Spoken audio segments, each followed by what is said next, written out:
So you helped me a lot to introduce the topic. This is the scheme we know. We have this metaphor of movement, the scientific insight, translation to goes to treatment, approved treatments, implementation to effective treatments, and the issue of effective treatments. And we need adherence, of course, availability. Some patients cannot afford, but those who afford need adherence to receive treatments. This is the model. And here we have this red line, the bouncers. We need the FDA or similar body of approval to cross that line to move from what we consider translated treatment, the kind of evidence, and then talk, put money, persuade society, persuade patients to implement and to adhere. And there's similar structures of this metaphor in translation-related literature. And what they say today, that the hurdle is in the beginning. They call it the valley of death. Just to get something from an insight, a lab finding, into an approvable treatment is something we need to shorten, to jump over, but the goal is approval. And same for devices. You have the same paradigm of movement, of one way of pushing, as Jonathan said, putting in and getting some results out. And here's the metaphor. We have this I took from your presentation, what you have before approval, and this is the grail of approval, and after it, there's little that past this narrow and sensitive bridge. And post-approval, they call it post-marketing, and much of my talk has to do about this dual use of language, approval and marketing. We have surveillance programs, and the FDA itself says active marketing surveillance of drug adverse effects is also essential. What is surveillance of is mainly adverse effects. We, the medical community, has been traumatized a few times by very harmful treatments. They were marketed legally or illegally, and horrible harm happened to patients. We had to withdraw drugs from the market. We are afraid of horrible side effects. But this is not the issue I'm going to talk about today. We have to be aware that there are many medical reversals that for some reasons, despite the neglect of post-approval, of post-marketing research, and despite the neglect of monitoring, and despite the market powers that are there to sell the drugs, there are many reversals, hundreds of them, which means we have approved indications, and after some time we learn that it's wrong, which is fine for science. It's part of the process of science to get into conclusions and then revise them. But it gets us to think about this one-way metaphor in a little skeptical way. But the real issue, I think, is adherence. This is the list. One of my patients prescribed medications at one given time. I mean, it's a lot. And it's a well-known problem that many patients, or most patients, don't afford, don't take.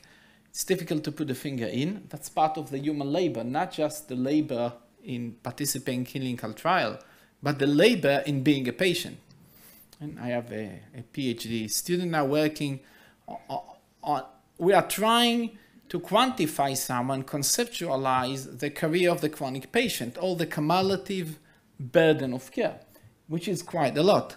I'm healthy, I don't take drugs. Some time ago I had dental work, I was given antibiotics for 5 days and I forgot half the times to take them. So what would I say as professor of medicine about this patient?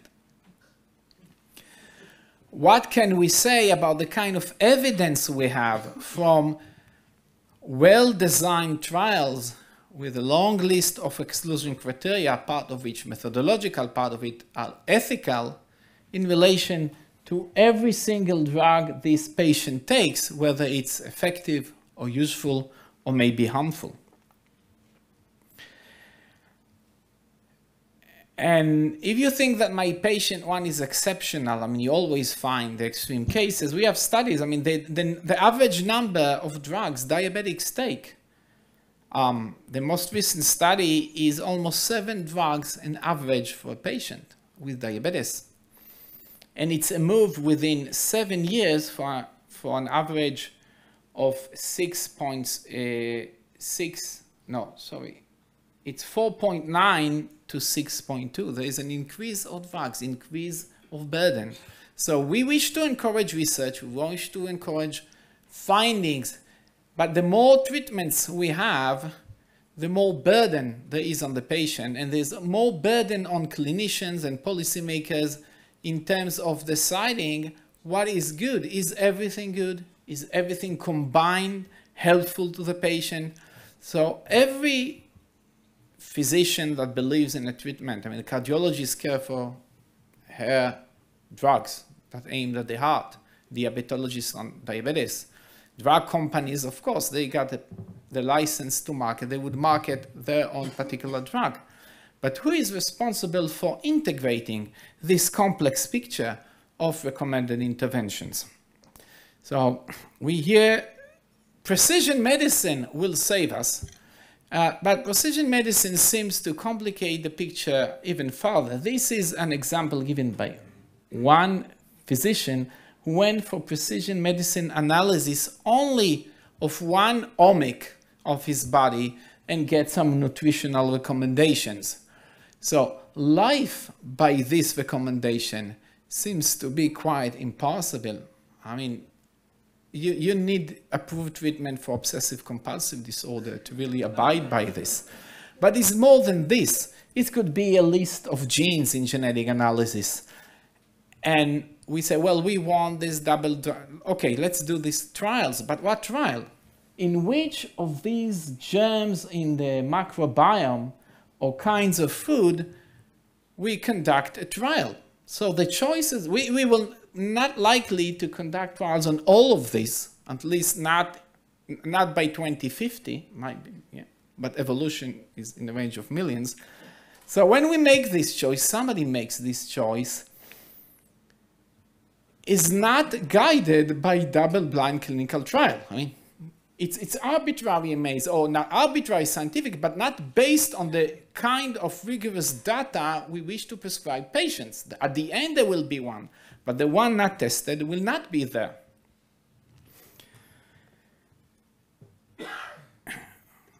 The conclusion has been stated already some years ago. What we need is minimally disruptive medicine. And one lesson we take also from Professor Kinman's lecture, we need also less disruptive research, because research is another burden of care, of compliance. I also participated, not as an academician, as a physician, our hospital recruited patients. You have to come for appointments, you have to wait 2 hours for observation after taking a pill. It might be a work day. It's a whole regime of discipline that we are asking patients to participate in order to receive the kind of information we want. And it's not just the burden in terms of time. To comply well, people need to understand. It has to be part of a comprehensive program. And when it comes to this kind of data, as we saw on precision medicine, we clinicians are quite baffled. We don't understand what's going on. You need a computer to do it. And then we go to a key concept here that is, we heard a lot here, that's called the therapeutic misconception. That was coined 40 years ago in relation to psychiatric patients, but it has gained ground. And basically the idea is that it's unethical to recruit patients to clinical trials when they think that they are going to receive treatment. They should know that we are studying treatment, but the benefit is likely to be for patients like them. They are not standing to benefit. And we hope, we tell them that we have strong reasons to believe, we have safeguards to protect you. there is criticism of this. First, because it's not exactly true. There are reasons why patients in a clinical trial receive a certain kind of drug. Because we believe, and not just we, those that invest so many millions in the drug believe it might help them. So it's not much different from the old way of treating patients. We have a therapeutic intent. Take the drug, we hope it helps you. So it's true there is randomization, and we wish to explain it. But still, randomization means that there are 50% chances, usually, as we said, you get the drug. Now, well, 50% is half the patient might say, but if we educate our patients about the concept of number needed to treat, and in many approved drugs, the number of needed to treat is 7 and 11, so it's not a big difference if your ultimate chances to get benefit are 5% or 10%. Okay, I will try it. But what is the criticism I wish to direct at the therapeutic misconception now has not to do with research ethics, but with the message it conveys about standard of care. Because when we say to clinicians, no, when it's clinical study, we cannot tell you that you benefit. What does it mean? We want to say that once we get this holy grail of approval, we tell them, you benefit. And this is what I mean, the therapeutic misconception. Because it's not true. Well, certainly after 2 double-blind controlled trials, that's what the FDA requires. By the FDA, we have to follow the history of this, we touch it a little more. But since 1970, more or less, you need by the FDA to pass 2 double-blind trials. We know more. We have greater certainty. But this greater certainty is not the image we think we cross from ignorance to illumination. It's the same to the misleading language of precision medicine that may give us precision in terms of numbers. So we tell, well, that I stand a 64%, I'm in the 64th percentile to benefit from an anti-cancer drug. This is the kind of precise data. And poor Soren may stand for 46 and not 64 percentile. So this is very precise. What does it mean in terms of access to care? What does it mean in terms of risk-benefit ratio? What does it mean in competition of scarce resources? It's a completely different story. And we are in a similar position with this vision of getting precise. We have precise numbers of statistics, but we don't know with that level of certainty what kind of benefit, whether benefit or, God forbid, also harm, accrue the patient. And when we look at all pre-approval treatments as non-therapeutic or giving them in any kind of therapeutic misconception, and only approved drugs are good to give, it also means exclusion. Because we know that some patients, is also the vision of personalized medicine. Why my drug failed the double-blind clinical trial? No researcher would say this is no worth of a drug. When we had reasons to believe, they say, well, we did not select the right patients. What does it mean? That you believe that some patients are excluded from receiving it. So overall, we have the therapeutic misconception in research is quite exaggerated and is more of a problem than the therapeutic misconception, that we think we are confident that we are giving therapy, it's necessary, and we must give it. The epistemic line is illusory. It's no surprise to philosophers of science that there is no one threshold that ignorance turns into knowledge. And is no surprise to lawyers to know that, yesterday a person was a minor and tomorrow he is adult. Yesterday he was not able to sign informed consent and today he can, because the law has this way of thinking, but medicine and science cannot. So what does the FDA threshold grant us epistemologically? We have a reasonable judgment of relative safety, that we could quite say. Expectations for efficacy may be higher expectations relative to the controlled trials. But I argue here, and if we read the history of controlled trials, that what people care is fair rejection. Because when we start, even from the drug and pharmaceutical panels of the American Medical Association in the beginning of the 20th century, they had to deliberate which products could be marketed as medicinal.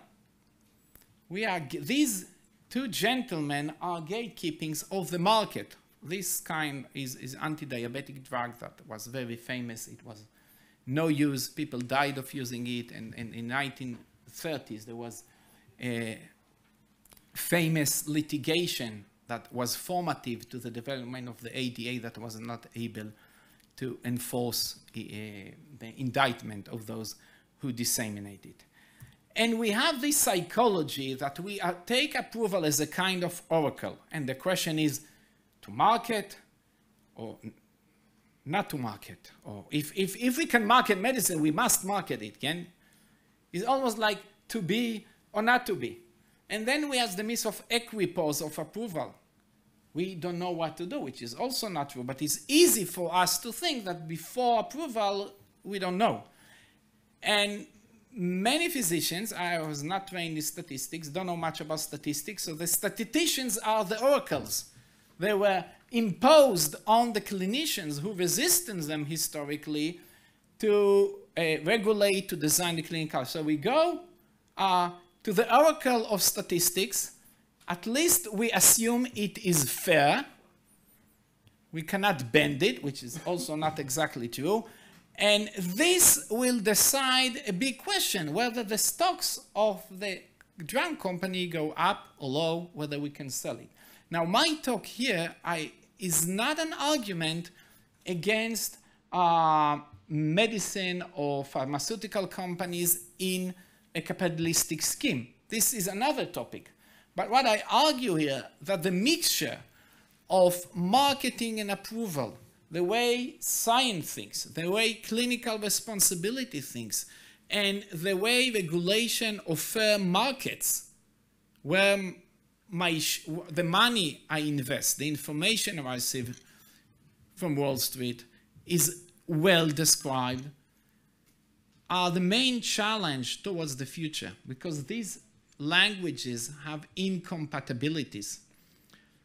And today, even more than in the past, because in the past, those that were selling this anti-diabetic drug were in the old conflict of interest that they want to make money. They believe, and the American court ruled that we cannot indict them because they sincerely believed in the value of this anti-diabetic drug. They were not cheating.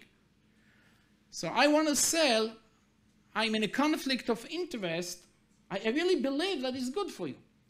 Today, we are in a double conflict of interest because all these pharmaceutical companies need to raise money.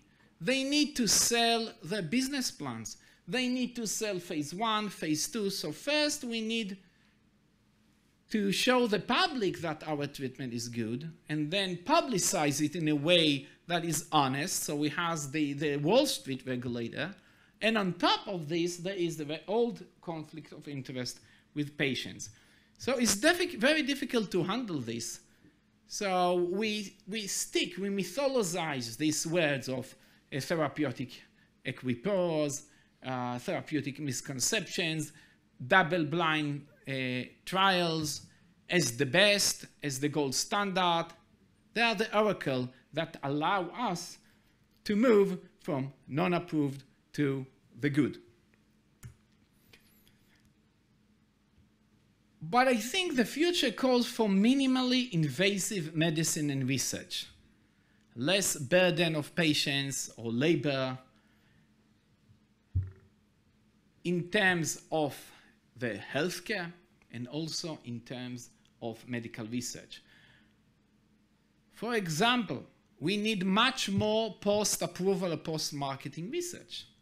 Maybe by opting out schemes. That if patients want to take drugs that are relatively new. In the Israeli law on the rights of patients, there's a unique clause. I don't know it if from other legislations. I don't know whether it has been enforced. But it says that a specific informed consent must be given for treatment that has novel characteristics. It doesn't mean that is not approved, off-label, they have a different tract for this. What does it mean legally? I was involved in 2 cases arguing about this, but the courts and pharmaceutical companies like to settle such controversial things outside. But we can tell people, you want the new treatment, we need more information. And I think that is fair to call for retrospective analysis of anonymized data, of data that is already there, to be more liberal with this kind of research, that you have more information on what we are doing, then accept the current situation, which, as Jonathan showed us, helps those who sell to keep selling under the guise of research ethics. Because if you want to do a post-marketing, a multiple sclerosis study, we need to suffer all the ordeal of the IRB, and who knows what the oracles will deal us. We need to stratify trials by novelty. If you have a trial, for example, comparing drug A and drug B, and both approved for the indication, why should they undergo all the thorough review processes if we are talking on novel or potentially toxic drug? We need to aggregate more data in clinical trials and require those that market the drugs to hand over this information. It's a typical example of requirement that is fair enough to the human labor invested. Professor Avitsky spoke earlier on a duty to participate in research. I was quite disturbed by this language because we don't know, there's no way to assure whether a patient in a rare disease or any patient refuses research. What patients decline sometimes is particular protocols, and then they have good reasons to decline. And one reason for this is lack of solidarity on part of those who sell. They don't pay us, or if somebody finds treatment for my condition, I may not be able to afford it, so maybe you pay me. And these kind of issues are far from being resolved. We need to prioritize. Part of personalized medicine should be prioritization with patients. What proven care you are not going to take because it's too much for you. And we need also to depersonalize, not just personalized medicine. I'll show an example, to seek things that at the level of public health have a broader coverage with less burden of care. So this is my logo here. The red line is the illusory line of the oracle, but to see the opening up of approval earlier and keeping on research much later until we are really convinced, as much as in science you can be convinced, that treatment is safe and effective, and how effective. So one example we can take from heart failure. In the past there was dropsy. That was the diagnosis on the 18th century. And we learned that there could be kidney disease and cirrhosis and heart failure. So we already stratify patients. And then heart failure patients, we know there's already for 100 years, there's the right heart failure and the left heart failure. And when I was a medical student, and I'm not that old, there was a novelty. There was not just left heart failure, there's systolic heart failure and diastolic heart failure. And with the second millennium, it got new names, HF, AFREF, and FPEF. You see, I'm old, it's not yet on my tongue, this language. And when we go to genetic studies, all these genes have been implicated, either heart failure with HFpEF or HFrEF, and the vision is let's find the treatment that is good for each individual patient, and we see that is already quite difficult to achieve epistemologically, regulatorily, and certainly clinically. And what is in history, what would you give as best treatment? Absolutely proven treatment for one kind of heart failure, the most common, HFrEF with reduced ejection fraction. So when I studied medicine, was physiological treatment. I mean, if there's congestion, you give pills to get the fluids out. I was a medical student. It was a big news. There are ACE inhibitors, new class of drugs that protect the heart from enlarging, expanding. That's the first intervention that showed that we can affect the vicious cycle process that leads heart failure patients towards deterioration and death. So from 1993, more or less, every physician must give ACE inhibitors to a whole class of heart failure patients below certain ejection fraction. And then a few years later, we had evidence that beta blockers are another class of drugs, prolong life. And then a special kind of diuretic, ARNI. So we already, within a very short window of time, have already at least 3 different drugs that we must give to patients with heart failure, and we haven't even reached the vision of personalization. And the patient is already burdened with other drugs, because if he needs physiological treatment, he still needs it. And if he has diabetes, because many patients have diabetes, treatment for diabetes. If he have renal failure, half patients with heart failure also have kidney failure. So we see how it is built. And very recently, we have this new group of drugs that are also indicated. So now we know, in a term of 1 generation of my practice, 4 classes of drugs are considered necessary, obligatory to give to every heart failure patient. Otherwise, it's malpractice, because these drugs are well proven to prolong their lives, at least with the kind of clinical trials they were given. But luckily, the last class of drug have been recently just now approved for all kinds of heart failure. So sometimes they are reversal. We go back. We do depersonalization. We don't need to look only on this group. Now, the last category are good for all groups of heart failure, but they are also anti-diabetic drugs. So sometimes some drugs can catch more categories. And if this proves, we just started, it's a good gain. But what we have here is what patients take. This is already meta-analysis of studies, and we see that few patients, 61%, take all required combinations, even less. This is data we have from retrospective analysis of the clinical trials. But this is extremely important data. It supports the benefit of combination. There's no conclusive evidence here, but it shows that if we want useful data about complex cases, we need to aggregate what we have, and we need to settle for evidence that, of the perspective of the oracle, of its lower quality. It's no news, because in the past, we wanted the prophets tell us the word of God. Maybe we still wish today. And certainly the word of God is the gold standard. But we settle often, certainly in medicine, for what humans can achieve. And humans can achieve less than this legal double-blind randomization. A, because sometimes they are not as good as we think they are.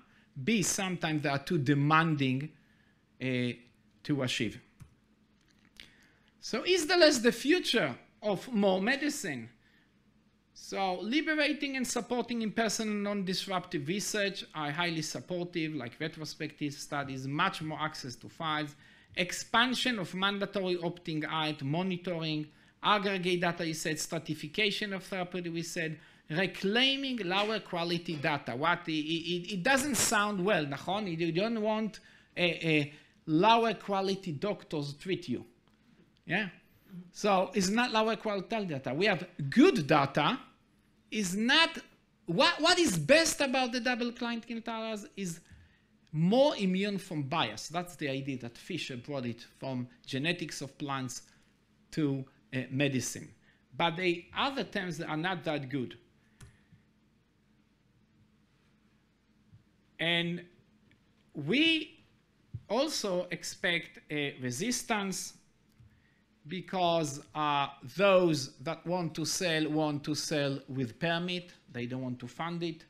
We don't know. Once we have this scheme that is not one line, we will have the battleground by politicians, by business people, by patient activists, whoever, to pull it in either way. And this, I think, is our main political challenge.